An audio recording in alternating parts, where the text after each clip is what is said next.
Please note that this was filmed a few weeks before the start of the actual NFL season, so anything I say in this video could change between now and when it's published. Football season is finally back, and long gone are the days of the Marvin Lewis regime for my beloved Cincinnati Bengals, as Zac Taylor has been brought in as the new head coach.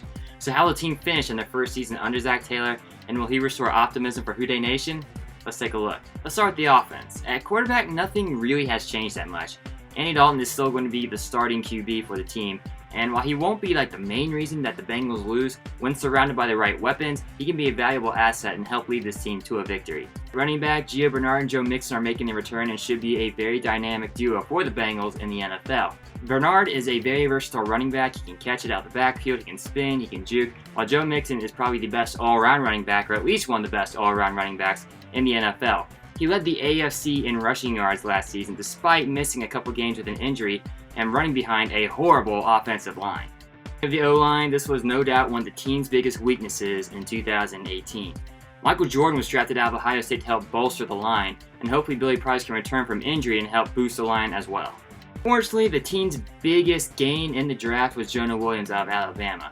He was drafted to help strengthen the offensive line, but unfortunately an injury he suffered will see him miss the entire 2019 season. Combine that with the fact that the team's best offensive lineman the past couple of years, Clint Bowling, just recently retired, and it could be a long year for the Bengals in the trenches. Another big question mark for the Bengals in 2019 is the tight end position. They re-signed Tyler Eifert, who, as we all know, has a bad history with injuries. They also drafted Drew Sample, who was said to be the best blocking tight end in the entire NFL draft.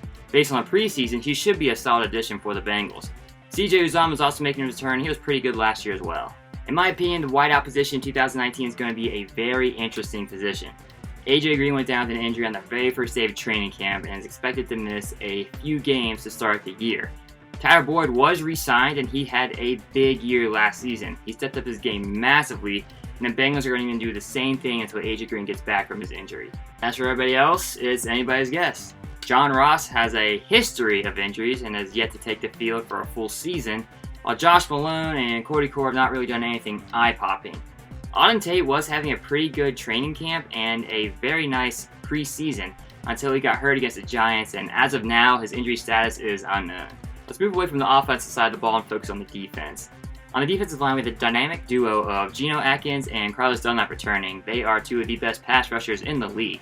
We also have young studs like Sam Hubbard and the returning Carl Lawson, and hopefully they can help boost the defense as well.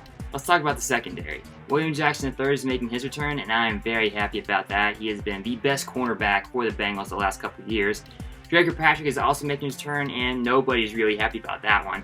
Darqueze Dennard has been solid, and he was re-signed for a year. He's going to use this year as a reason to show why he deserves to be paid more, so hopefully that means he delivers on the field. And Jesse Bates is also making his return after a solid rookie season. Biggest weakness on this team, aside from the offensive line, is the linebacker position. Nick Vigil is making his return, but he has a history of injuries and was not able to stay on the field last season. Preston Brown appears to be like a stopgap solution, so maybe Malik Jefferson will have a breakout year. Who knows at this point? It might be also possible to expect big things from Jordan Evans, but again, the linebacker position has a lot of question marks surrounding it, and is definitely a position that will need to be addressed either in next year's draft or in the offseason by bringing in a big free agent name. So how will this team finish? A lot of National Football League experts are saying this team's going to finish with a record of 3-13, and to me that just boggles my mind. There is too much talent, in my opinion, on this team for them to finish with a record that bad. However, I don't think they're going to burn the house down. I don't think they're going to be great. To me, this is a mediocre Bengals team that will finish with a record of 8-8. Now, just because I think this Bengals team is going to finish with a record of 500 does not mean that I am not excited for this season.